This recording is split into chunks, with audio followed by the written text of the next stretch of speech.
A lot of churches, they change Father God's standards because they don't want anybody to leave.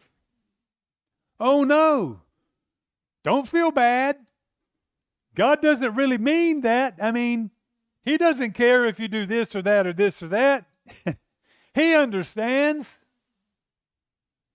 And you see, there's certain standards that are not walked out in the Father's house so that some sons and daughters won't go. But I will just say, we are not doing any good by lowering standards. They're not going to eventually, look at the history. Look at churches that do that. Do they eventually, they catch on fire? No, the whole church goes down. Paul says, hey, people that say they're believers and they living like that, hey, remember this word, a little leaven leavens the whole lump. He says that about that very phenomena in the church, right? So it doesn't help. And this man did not compromise and go, oh, you can stay here, just do whatever you want. You know, he doesn't do that. He says, okay, you want to do your own thing? Man, it breaks my heart, but goodbye. I remember one time, you remember that story where this rich young ruler comes up to Jesus and he says, Jesus, what do I have to do to be saved? And in Mark's version, it says, Jesus looked at him and he loved him.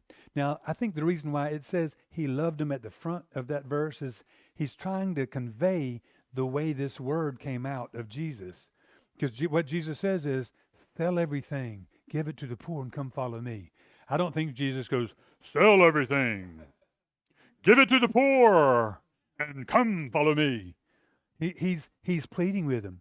It says, Jesus loved him, turned to him, and he goes, everything, just give it away and come. Let go. Step out. Trust me. Come on. And then it says, the guy was wealthy.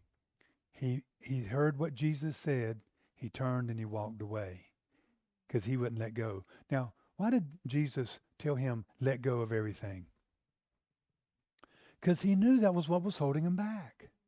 Isn't that right? He didn't tell every single person to do that. But he told this man, he saw, oh, if he will do this, something amazing is going to happen in his life. This is his idol. So what does he do? He speaks to it. Let that go. And then he goes, and come follow me. I believe he was calling him to maybe even be one of the disciples. You don't know, right? But he's going, if he would just let go of that, oh, it's amazing what God's going to do in his life. Let go. His love was pulling on him. The guy turns around. Can't do it. Jesus doesn't run after this guy and go, oh, I'm sorry. Give half away. Just give a little away. Jesus is like, that's what he needs. You see, there's something about being honest, truthful, and having standards that helps other people. And they realize that that standard is there. People, if they decide not to do it, don't make them think they're still okay. Let them know, you know what, these are the standards. I love you. I'm trying to pull you into that standard. But if you make the decision to go the other way, I'll let you go. He let the man go. That's the second thing that I wanted to mention here was he let the son go. He let him go.